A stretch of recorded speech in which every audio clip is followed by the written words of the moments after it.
and then in 2022 increased to 2 million. So the municipality is presenting a surplus of 41 million, which is an improvement from the deficit of 4 million.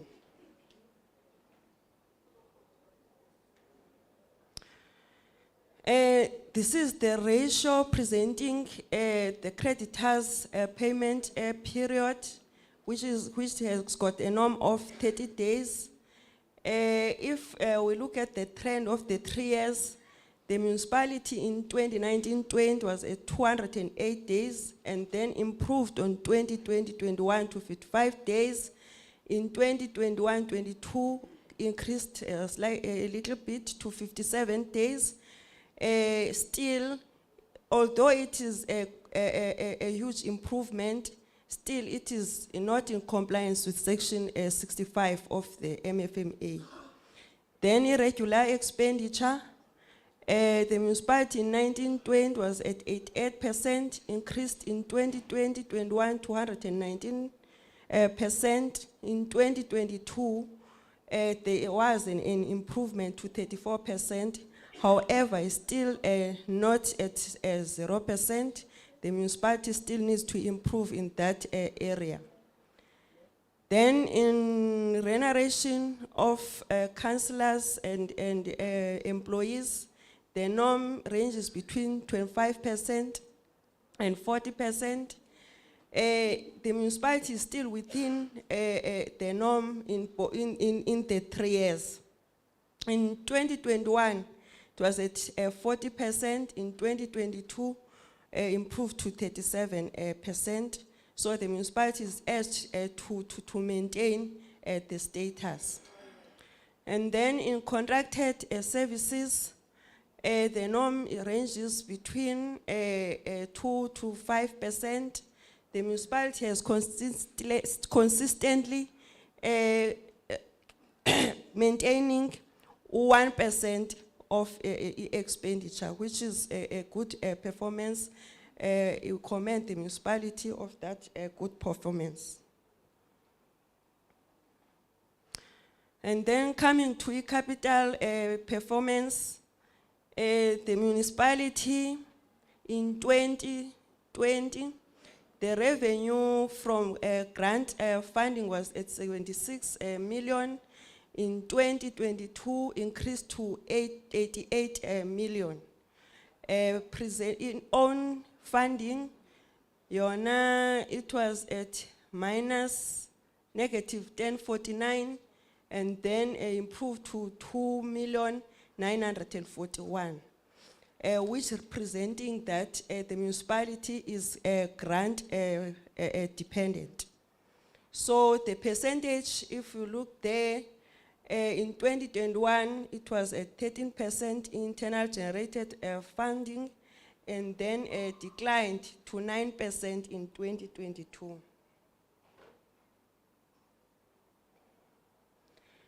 This is the ratio for capital expenditure to total expenditure. The trend of 3 years, the municipality maintained 9%, which is below the acceptable norm. The acceptable norm ranges between 10% and 20%. So this is inadequate capital infrastructure investment, which needs to be improved in order to improve on service delivery. Then in repairs and maintenance, the acceptable norm is 8%. The municipality has been below 8% in the 3 years. In the first year, 4%, 2%, and 3% in 2021. The municipality needs to improve in that area. The municipality needs to account for employee-related expenses that for those employees that work on repairs and maintenance, as well as fuel.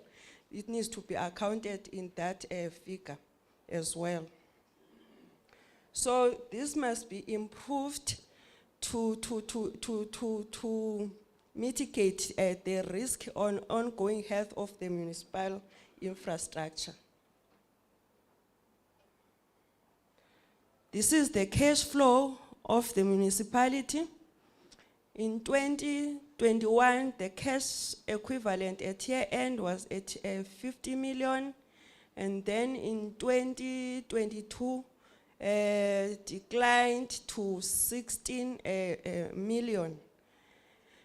We have noted that huge decline from 50 to 60 million to 16 million. The municipality needs to look at that performance. And then looking at the cost coverage ratio, where the norm is 1 to 3 months, the municipality cannot survive even 1 month if there are no additional funding. So the municipality cannot survive with the available cash from the cash and cash investment. This is the area of concern. There is a need for improvement and drastic measures. And then in this slide, the net working capital in 2020-21, it was at 149, negative 149. And then there was an improvement in 2022 to 68 million. Then coming to the ratio, the required norm there is 1.5 to 2:1. The municipality is below the required norm in both years. In 2021, 0.62, in 2022, 0.71. The municipality needs to improve on that negative performance.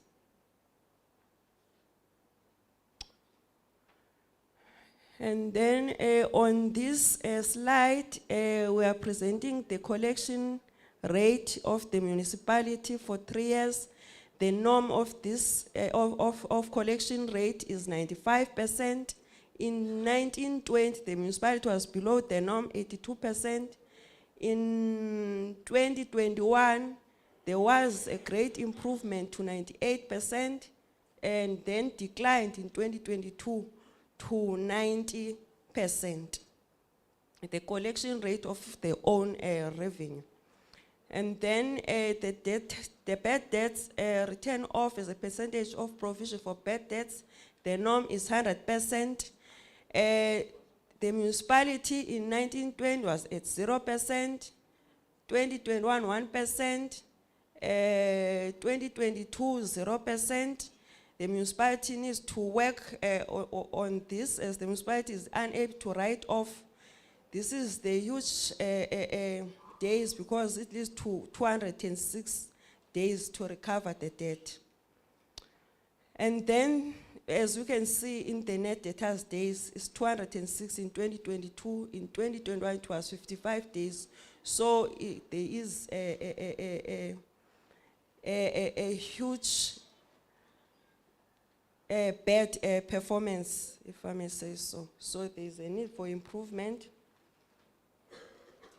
Coming to the mid-year assessment of 2022-2023.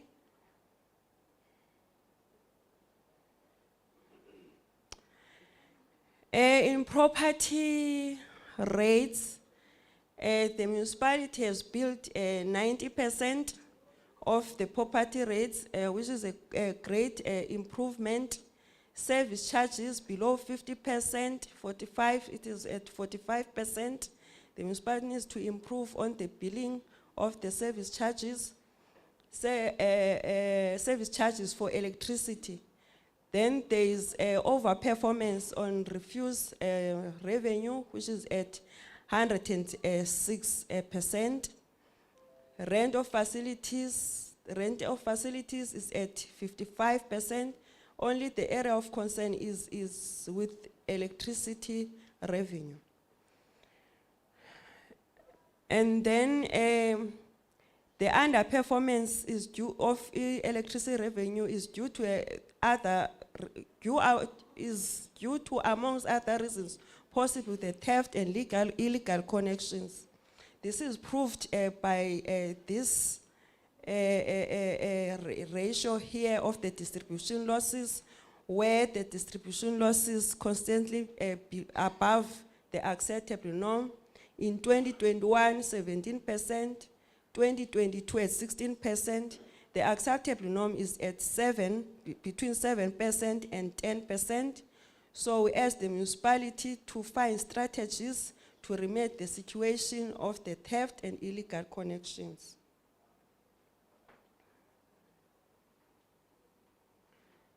Then expenditure.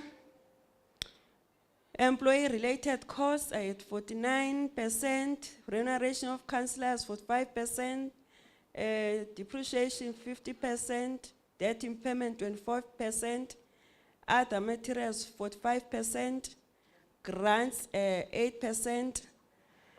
The overall performance is 51%. We remember that at midterm we should be at 50%. We say this is a overall good performance as compared to the original budget. And then if we look at contracted services are at 81%, which could be the challenge in a municipality. So this the performance of 50%, we assume that the municipality is implementing the cost containment measures. We are saying it is advisable that although you can implement the cost containment measures, it must not compromise service delivery. The capital budget performance, the overall performance in kakhulu equal 87%, which translates 167 million out of 239 million budget of the municipality. So we commend the good performance, although there are some departments that do not have a budget allocation. We have noted that, which should be corrected. This is a cash flow statement. And one actually, I think let's move to comments.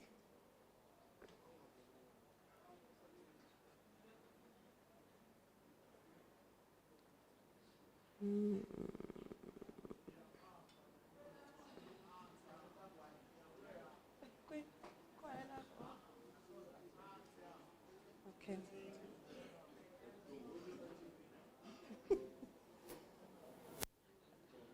Okay.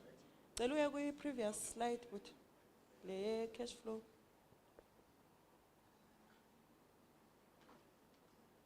Yes, this one.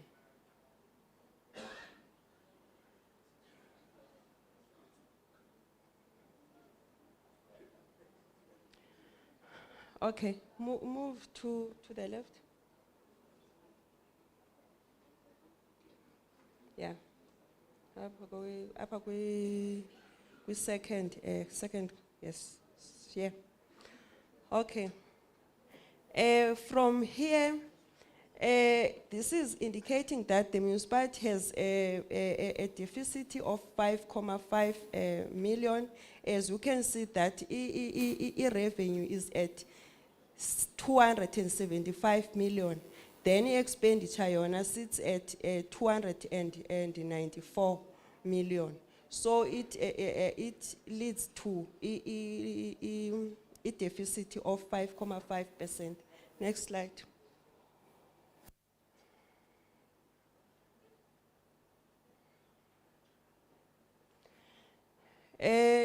This is the debtors age analysis as per the mid-year.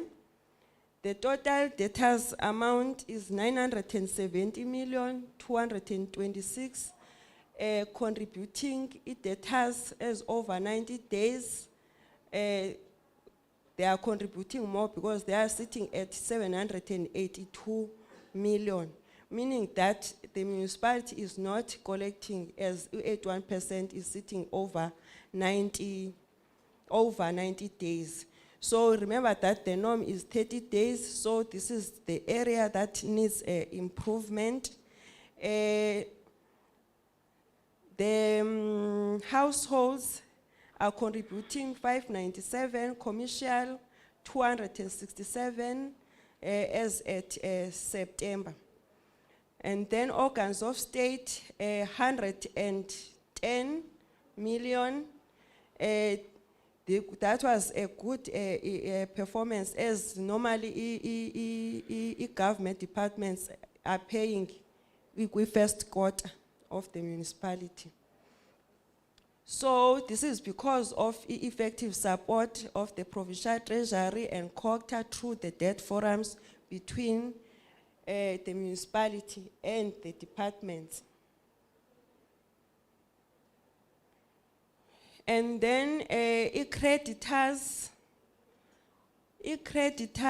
are sitting at 160, sorry, percentage, are sitting at 178 million as at December, which is a increase as compared to 156 million. The municipality is not complying with section 65 of the municipality. If we look there, at 151 days, we've got creditors. Yeah, at 120 days, there is creditors that are sitting there. So this needs to be corrected. What is not indicated there is the ESCOM debt, which needs to be corrected because the municipality is paying ESCOM.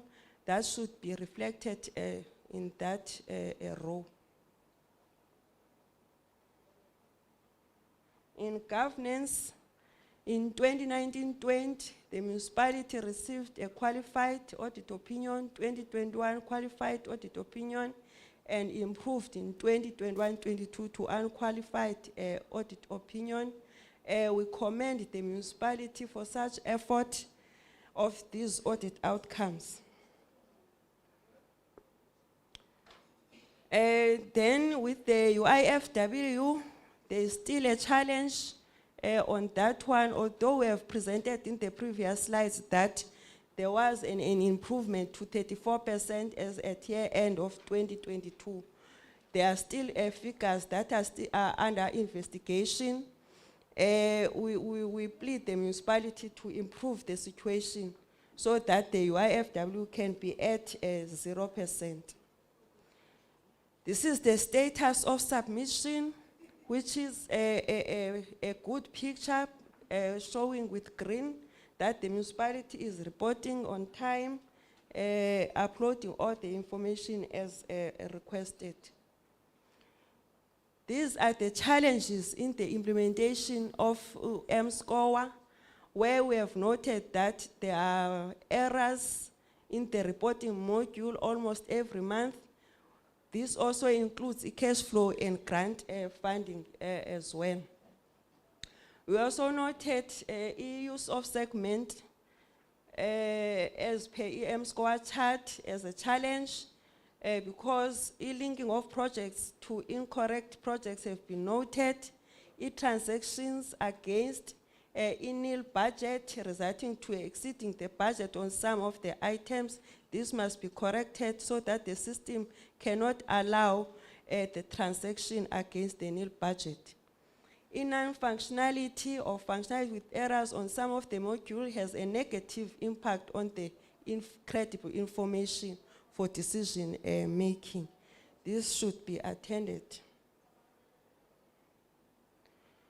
On service delivery, that is grants performance as at end January 2023, MIG,